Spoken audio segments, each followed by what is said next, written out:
এই এই শোন পটা, বলছিলাম এইখান থেকে এই সূর্যমুখী ফুলের গাছটা নিয়ে যাব ভাবছি, বুঝলি? বাবা, সে কি গো পেতনি দিদি, তোমার তো এতদিন এরকম ফুলের শখ ছিল না, হঠাৎ করে ফুলের শখ হলো যে বড়? হ্যাঁ, ফুলের শখ আমার ছোট থেকেই ছিল। তুই আমাকে আর কতদিন চিনিস? চিনিস তো না, বুঝলি কি না? ফুলের শখ আমার এত ছিল, এত ছিল, এত ছিল। আমি ছোট বয়সে যেখানে যেতুম সেখান থেকে ফুল চুরি করে করে নিয়ে আসতুম, বুঝলি? আরে বাবা, ফুলের শখ নয় শুধু, ফুলের গাছের একে ওকে তাকে বলে আসতুম, শোনো তোমার গাছ থেকে আমাকে একটু শিকড় দিও, শোনো তোমার গাছ থেকে আমাকে একটা ছোট চারা বেরোলে দিও, শোনো তোমার গাছে যদি ফল হয় তার বীজ আমাকে দিও। এইসব করতুম। আমার ফুলের গাছের শখ বরাবরের। তা বল দেখি কোন কোন গাছটা নেব? এখানে এসেছি, এটা হচ্ছে ভূতেদের বনবিতান, বুঝলি?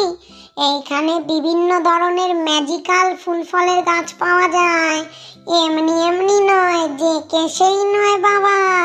হ্যাঁ, এ কিন্তু একদম একদম ভূতেদের ম্যাজিক ফল, ম্যাজিক ফুল। তুই কোনোদিন দেখিসনি এর আগে, বুঝলি? দেখে নে, দেখে নে, একে বলে ম্যাজিক্যাল ফুল ফল।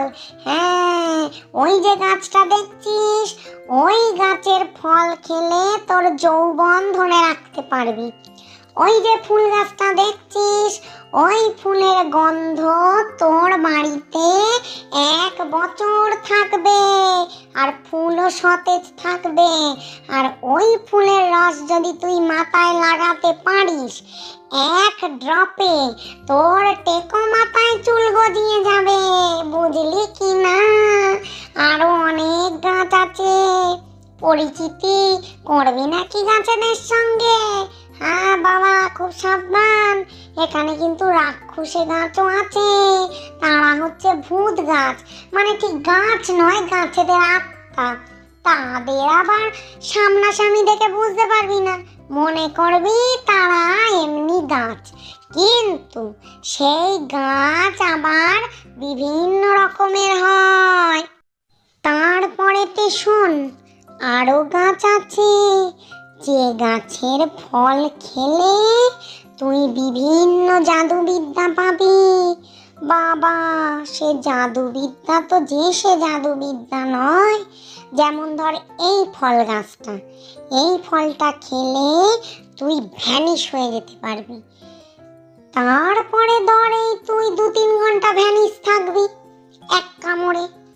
তারপর আবার একটা কামড় দিলে ফলে আবার 2-3 ঘন্টা ভ্যানিশ হয়ে যাবে। ভ্যানিশ হয়ে তুই সব করতে পারবি।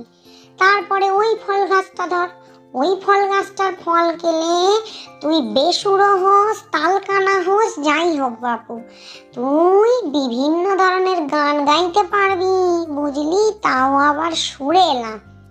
হ্যাঁ হ্যাঁ, এরম সব আছে। আবার এই গাছটা ধর, এই গাছটার তুই যদি ফুল শুকিস, তাহলে তোর 2টো ডানা গজাবে। সেই ডানায় তুই ভর করে আকাশে উড়তে পারবি, বুঝলি কি না? এবার বল, তোর কি বক্তব্য? আমাদের ভূতেদের বনবিতান কিরকম? ও বাবা, এই পুলিশ বাবু, তুই আবার কোথা থেকে চলে এলি? আরে পুটু কোথায় গেল? পেতনি দিদি, আরে বাবা, তুমি পুটুকে বলেছো যে পুটু ওটা খেলে ওই অদৃশ্য হওয়া যায়। হ্যাঁ, পুটু কখন পুটুস করে গিয়ে ওটা খেয়ে নিয়েছে। হ্যাঁ, খেয়ে অদৃশ্য হয়ে গেছে। অদৃশ্য হয়ে এদিক ওদিক ঘুরছিল, আমি আসার সময় ধুম করে ধাক্কা খেয়েছি। আমি ভাবলাম বোধহয় কোনো দেয়াল টেয়াল হবে। হ্যাঁ, পুটু বলছে আমি পুটু পুটু পুটু। হ্যাঁ, বলছি তুই কোথায়? বলছে এই আমি অদৃশ্য। এইসব কী সব করছো তোমরা? এটা কোথায় কোথায়? তুই এখানে কি করে এলি? আরে বাবা, আমাকে তো পুটুই ফোন করেছিল, ফোন করে বললো পুলিশ আঙ্কেল তুমি এইখানে চলে এসো, তোমার একটা মজার জিনিস দেখাবো। আর সেজন্য চলে এলাম। এসে দেখি তুমি দাঁড়িয়ে আছো। হ্যাঁ, কাউকে দেখতে পাচ্ছি না, পুটুকে খুঁজছি। তখন তো ধাক্কা লেগে সব জানতে পারলাম। এই তা এটা কি বলছিলে, ভূতেদের বনবিতার নাকি? হ্যাঁ বাবা, ভূতনিটাকে বাবা। এই, ও ভূতনি নয়, ও ট্রিসেলার, এখানকার মালকিন, বুঝেছিস? ওই সব গাছ গাছরা বিক্রি করে। হ্যাঁ, গাছ নিতে গেলে ওর সাথেই কথা বলতে হবে, ওকে দেশে ভেবো না। এইসব ম্যাজিক্যাল গাছপালা ওরই। হ্যাঁ, ওই গাছের পেছনে প্রচুর খাটে, সারাদিন গাছের পেছনে খাটে, গাছের চারা বের করে বিক্রি করে, বিভিন্ন ব্যাপার বাপু। হ্যাঁ, সে যাই হোক, শোন না, বলছি এই পুলিশ, বলছি আজকে আমি এখান থেকে অনেকগুলো গাছের চারা নিয়ে যাব, তুই আমায় একটু হেল্প করবি বাবা? হ্যাঁ, আর শোন না, বলছি বিকেলবেলা আমার এক জায়গায় যাওয়ার আছে, তুই একটু আমার সঙ্গে যাবি? বিকেলবেলা তো আমার একটা কাজ আছে পেতনি দিদি। তুমি একটা কাজ করো, তুমি ওখানে চলে যাও, আমি এখন তোমার সাথে গাছগুলো পৌঁছে দিয়ে আসছি। হ্যাঁ, তুমি পৌঁছে যাও, আমি ঠিক আমার সময় মতো ওখানে চলে যাবো। তোমার টাইমটা বলে দিও শুধু। হ্যাঁ আচ্ছা, ঠিক আছে, তাই করিস, বুঝলি কি না? আচ্ছা শোন না, তোর সাথে আমার একটা খুব জরুরি কথা আছে, বুঝলি?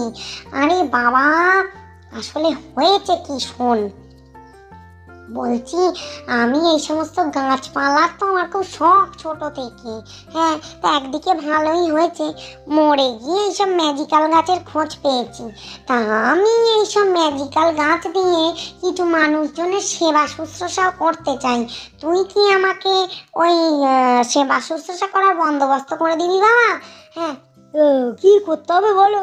শোন না, বলছিলাম কি, তুই এই হসপিটাল, নার্সিংহোম এগুলোতে যাবি। হ্যাঁ, গিয়ে দেখবি যাদের খুব দরকার, চিকিৎসা করতে পারছে না, হ্যাঁ হ্যাঁ, খুব ভয়াবহ যাদের অবস্থা, তাদেরকে আমার কাছে নিয়ে আসবি।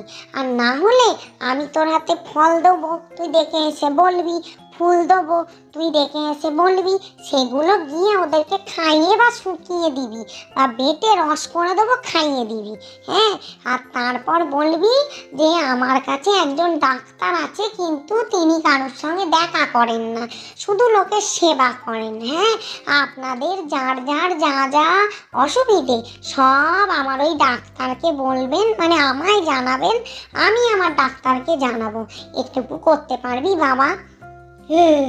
সে আর বলতে, মানুষের উপকার করতে আমি পিছপা হই না, তুমি তো আমায় চেনো। আচ্ছা শোনো না, বলছিলুম কি, কোন কোন গাছটা নিয়ে যেতে হবে একটু বলো, আমি তাহলে সেই বুঝে একটা বড় সড়ো ছোট হাতি বন্দোবস্ত করি। হ্যাঁ কি অবস্থা, ভূতেদের গাছ বইতে ছোট হাতি, হাসালি বাবা হাসালি, তার দরকার পড়বে না। শোন না, তুই একটু তদারকি কর, আমি লোকজন ডেকে নিচ্ছি, তারাই সব নিয়ে যাবে, বুঝলি? আচ্ছা চল এখন বাড়ি যাই। এই শোন ভূতকুমার, তোর সঙ্গে দেখা করতে এলুম। বলো বলো বলো পেতনি দিদি, বলো বলো বলো, তোমাকে কতদিন পর দেখলাম, হি হি, কি আনন্দ যে হচ্ছে। এই কঙ্কালের দল, তোরা নাচ, পেতনি দিদি এসেছে, আমাদের পেতনি দিদি। ভূত রাজকুমার, আমরাই তো এসে আপনাকে খবর দিলুম পেতনি দিদি আসছে, তা আপনি আমাদের বলছেন। তাও তো ঠিক কথা। পেতনি দিদি, বলো বলো বলো, তোমার কি দরকার বলো। এই শোন, রাখ তো তোর ভনিতা, তোর গৌরচন্দ্রিকা সব রাখ। শোন, বলছিলাম কি, এই আমার না একটা ভূত হসপিটাল খুলবো আমি, সেখানে আমি রুগীদের চিকিৎসা করব এই ম্যাজিক্যাল ফুল ফলের গাছ দিয়ে, বুঝলি? হ্যাঁ, তা সেটা তোর এখানে করা যাবে? হ্যাঁ, সেইটাই আমি জানতে এসেছিলাম। তোর বাড়ির সামনে আমি যদি চারটে গাছ রাখি, হ্যাঁ, গাছ দিয়ে সুন্দর করে তোর বাংলোটাকে সাজাই, হ্যাঁ, ঠিক ভূত ভূত দেখতে লাগবে না, তবে ভূতের একটা ছোঁয়া থাকবে, সামনে গাছগাছালি থাকবে, তা তোর কি তাতে কোনো আপত্তি আছে বাবু? হ্যাঁ, আমি এখানটাতে আমার ওই ভূত ডিসপেন্সারির মতো খুলবো, ভূত নার্সিংহোমের মতো খুলবো। তোর তো অনেক বড় বাংলো, তা আমাকে একটু এইসব কাজ করার জন্য একটা ঘর দিবি? হ্যাঁ, সেইটাই জানতে এসেছিলুম আর কি। ওই পুলিশ বাবু আসছে, বলেছি কটা গাছ নিয়ে আসতে, তা তোদের কোনো অসুবিধা নেই তো বাবা? আমার কেন অসুবিধে থাকবে? ভালো কাজ করতে তো আমি সব সময় এগিয়ে থাকি, তুমি জানো। কেন অসুবিধে থাকবে বলো? আমিও তো বিনা চিকিৎসায় মারা গেছিলুম, সেদিনের কথা আর মনে করিও না। বড় কান্না পায়, বড় কান্না পায়। আমি তো চাইবো অন্য মানুষ সুস্থ থাক, তাই না? পেতনি দিদি, শোনো না, বলছিলাম কি, আমাকে আমাকে একটা ওষুধ দেবে? বলছিলাম। তুই আবার কি ওষুধ খাবি? তুই তো ভূত হয়ে গেছিস। আরে না না, শোনো না, বলছি ভূতের মতো দেখতে থাকতে আর ভাল লাগছে না, একটা সুন্দর রাজপুতের মতো বডি দাও না। তুমি তো অনেক রকমের গাছগাছালি জানো, আর কিছু চাই না, ভূতই থাকবো। বাবা, একটা সুন্দর বডি নিয়ে ঘুরবো। দিতে পারি, তবে একটা শর্ত আছে। হ্যাঁ, তুই রাত 3 হলে কিন্তু আমার ভূত হয়ে যাবি। সকালবেলা দিনের বেলা বডি নিয়ে ঘুরতে পারিস বাবু। সেই রকম একটা ওষুধ, মানে গাছের ফল আমার জানা আছে। হ্যাঁ, কিন্তু পুরোপুরি করে দিতে পারবো না। ওই সিন্ড্রেলার ঘটনাটা শুনেছিলি তো, ওইটার মতো আর কি। রাত 12টার পর আবার যেরকম আছিস সেরকম হয়ে যাবি। বল, যদি রাজি থাকিস তো দিতে পারি। তাতেই চলবে, তাতেই চলবে। আসলে কি বলতো, আমার যে গার্লফ্রেন্ড, সে বলেছে তোমায় যদি একটু দেখতে ভালো হতো আরো ভালো লাগতো, মানে মনীষীদের মতো আর কি, রাজপুত্র রাজপুত্র। ওরা খুব পছন্দ করে ওইরকম রাজপুত্রের মতো দেখতে ছেলে। তুমি একটুখানি দেবে গো আমাকে। ও বাবা, তাই বলো? নিজের জন্য নয়, গার্লফ্রেন্ডের জন্য নিজেকে সুন্দর দেখতে হতে হবে। ঠিক আছে, দেব খুনি। আচ্ছা শোন, আমার সঙ্গে তুই হাতে হাত মিলিয়ে কাজ করবি তো? আমার একার পক্ষে কিন্তু সম্ভব নয় বাপু, বলে দিচ্ছি। আর তোর এই চেলা চামুন্ডাগুলোকে বলে দিস আমার সঙ্গে একটুখানি কাজকর্ম করতে। আর হ্যাঁ, মনীষীর সামনে যেন ভূতের রূপে সামনে না আসে। ওই ফল ওদেরকেও দেব, ওরা যেন মনীষী বেশে সামনে আসে, বুঝলি কি না? যদি কখনো প্রয়োজন পড়ে আর কি, যদিও সামনে আসার খুব একটা প্রয়োজন পড়বে না। বলে দেবো, বলে দেবো, চিন্তা নেই, চিন্তা নেই। তা তোমার পুলিশ বাবু কোথায়? এখনো তো এসে পৌঁছলো না গো। এই চলে আসবে, দাঁড়া দেখি, দাঁড়া, অত অস্থির হোস না। হ্যাঁ, ও যখন বলেছে ঠিক চলে আসবে। তো পুলিশটা কি ভূত পুলিশ? না না, ভূত নয়, ও মনীষী। ও আমাদের সব চেনে, বুঝলি? এখন তো আমরা মনীষী আর ভূত দুজনে কোলাবোরেশনে কাজ করছি। আমাদের কমিউনিটি হয়েছে একটা, বুঝলি? তাই নাকি? তাই নাকি?